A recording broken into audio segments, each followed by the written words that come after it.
13-9 our score here early on.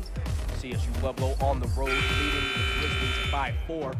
Very briefly here, want to put a cap on women's play for the night. We said we would track down some scores for those top 3 teams in the conference. And we saw the Lady Thunderwolves win. It looks like Black Hills State has done the same thing. And the Ore Diggers, not to be left out in the bunch.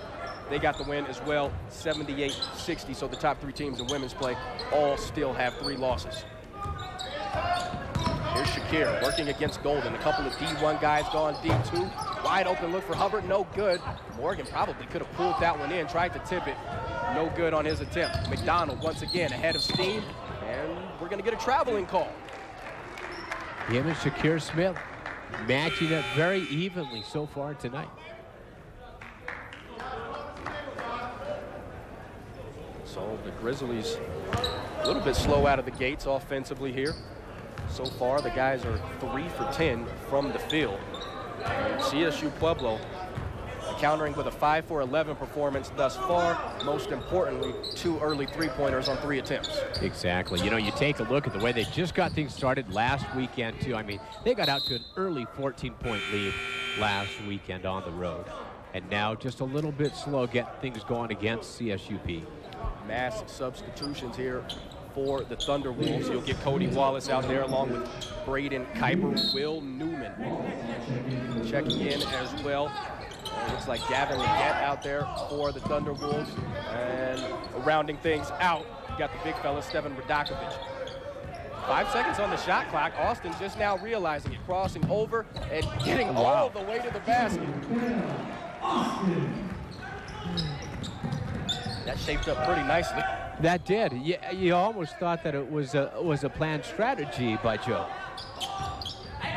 So here's the gap being defended by the longer Yamoru. Little head fake, nice post entry that time. Nice work by Cody Wallace. Because that lineup out there right now for the Thunderwolves, significantly shorter than the Grizzlies. And if not shorter, definitely not as long. We'll get Ethan Caton into the game. Kendall Grover's going to catch a break, and the chess match begins. You take Collar out of the game on the CSU Pueblo end, and it looks like Coach Caton wants to give Grover a break as well. Nothing wrong with that. Let the young Caton come in off the bench, and he's performed well for Adams State this season. Hubbard is looking underneath, nothing there. Now resets with Shakir, got a whistle, and I'm gonna say no shot. Foul was on the floor. That would have definitely been a continuation call in the NBA. Yeah, there it would have. Shakir, lightning quick when he puts that crossover on. Fresh shot clock for the Grizzlies. 4-point lead for the Thunderwolves. Hand down. Ellen Smith can't make the 3-pointer. Will Newman caught a break right there. Didn't even contest that 3-pointer. Exactly. Nothing there. Got to come up, got to contest those shots. You know, but it's been a mixed bag of tricks right now for the Thunderwolves. They have won 2 of their last 5 games, so it's been a struggle for Coach Turner to really put things together for these guys to be consistent. Where on the other side, you're seeing the Grizzlies, especially coming off a 2-game road winning trip, you know, they are starting to put things together for themselves. Like you said, the Thunderwolves are a hard team to really get a gauge on. Most of that due in large part to the fact that they don't rebound the ball well.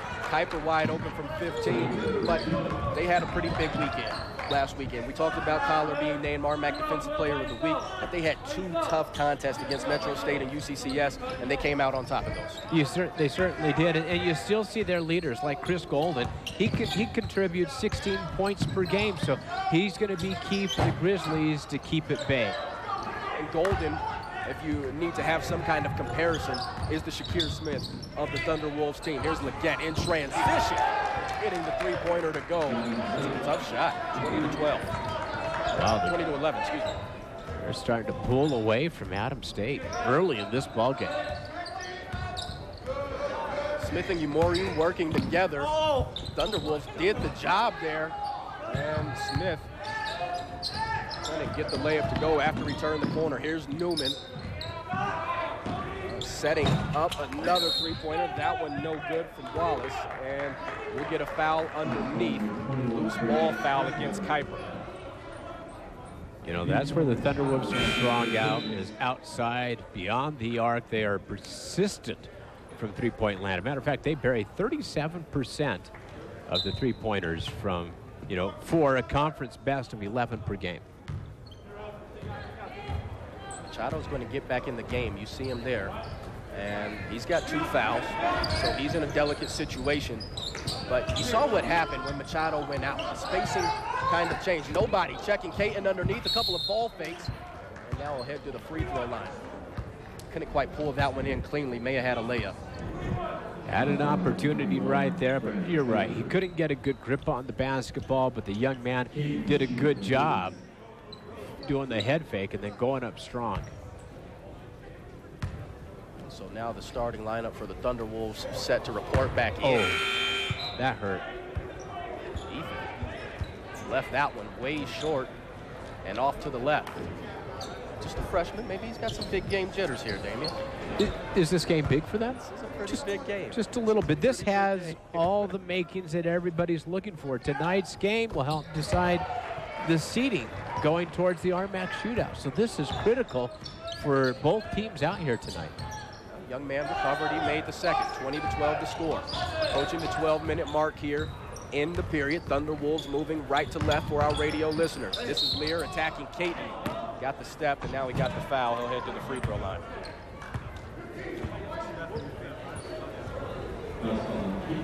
So Odessa Lear will have to wait to shoot the free throws.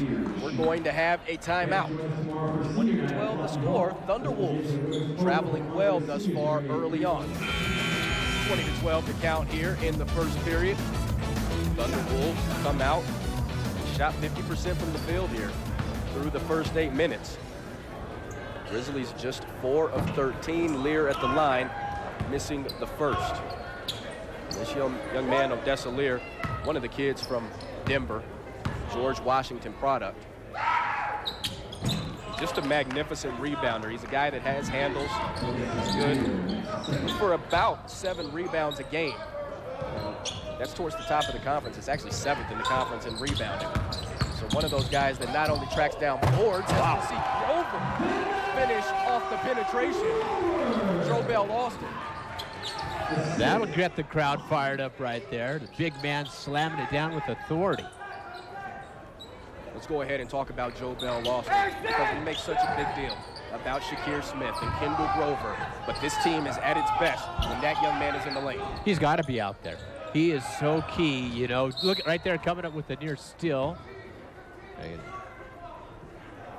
Say he kicked the ball, but still being disruptive out there. Everything that he does, he's just one of those smooth, quiet players that gets the job done consistently. I've always liked his play from what we've seen all season long, but yeah, you're right. It's imperative that he's out there. He's, you know, you got Shakir Smith who does the shooting, but Joe Bell runs the show. Lear making his second three-pointer there.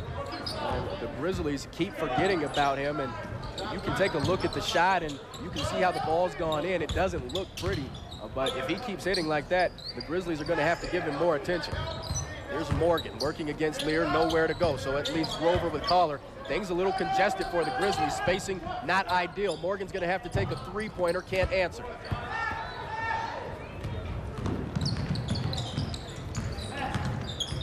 Here's Morgan checking Josh Smith. Interesting matchup there. Smith and Morgan both long, lengthy, and very versatile players. McDonald off the screen, got all the way underneath, couldn't convert. Smith, Machado. And now Shakir getting one off, no good. So after going 7 for 10 last weekend against Black Hills State, a little slow thus far. Nice acrobatic reverse layup there for Golden. Nice move by Golden. Shakir thought he had him covered on the left-hand side and went underneath with one-hand shot. And Morgan count the basket. Spinning off a defender and then doing just enough to keep Collar away from the basketball. Let's see who that foul is on. And it's not going to be against Collar. So it looks like they've got Odessa Lear on that one, his first. Team foul count situation approaching bonus territory on both ends. Morgan, good on the three-point play opportunity. 26-17 our score. 16 fouls for the Grizzlies, 5 now for the Thunderwolves. Here's an update for you in the RMAC. Fort Lewis is leading Western State right now, 25-19 in the first period at 8:56 on the clock. So you get a turnover there from the Thunderwolves, really unforced. And I'll go ahead and raise your update. Another update. Metro State now leading Regis 35-29. They're at the break.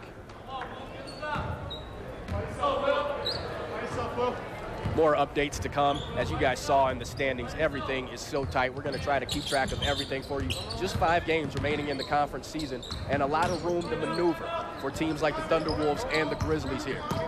Here's Morgan having it slapped underneath, recovered it, got it up and scored.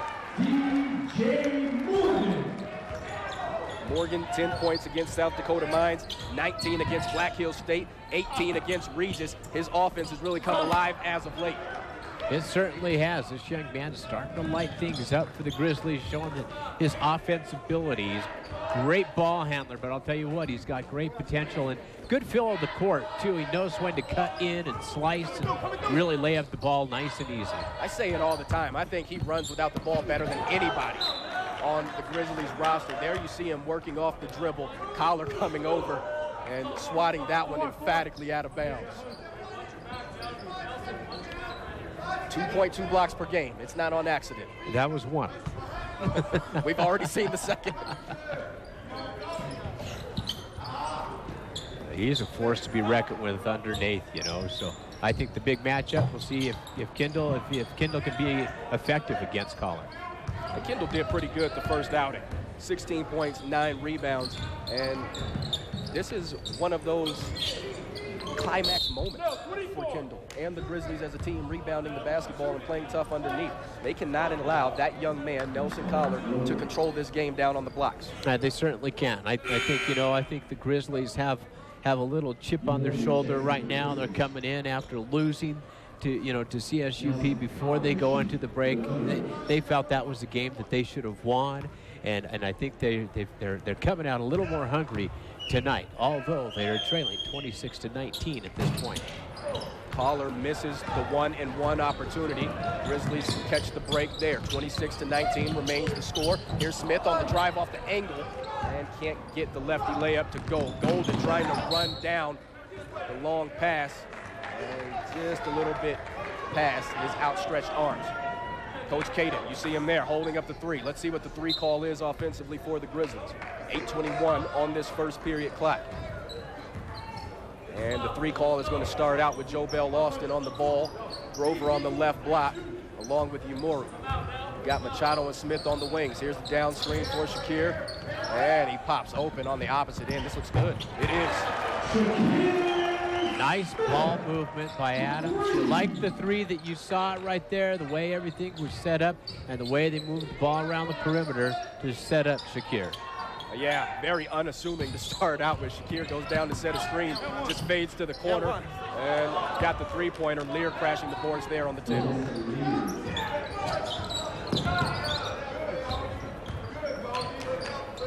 So the Grizzlies start over in the half court. Here's Grover. Had that one contested, and we may have another block in the books for Collar. Golden. 3-pointer in transition won't fall. 28-22, a chance to inch a little bit closer. Once again, it's Shakir, and that 3 won't fall. Newman with the rebound, looking ahead. Looks like Golden and Shakir are about to have a 3-point contest here. Golden decided not to pull that one. Lear, he's not going to be reluctant to shoot his. 7 minutes even on the clock. Austin in the lane, had it slapped away by Newman. And we'll get a blocking foul. Shakir trying to impede the progress of Will there. And the young man, just a sophomore, Will Newman, will head to the free throw line when we come back from the break. There you see Shakir Smith taking the top off the rim, finally getting a 3-pointer to go. Grizzlies back within 6. 6:53 to play in the first quarter when we come back.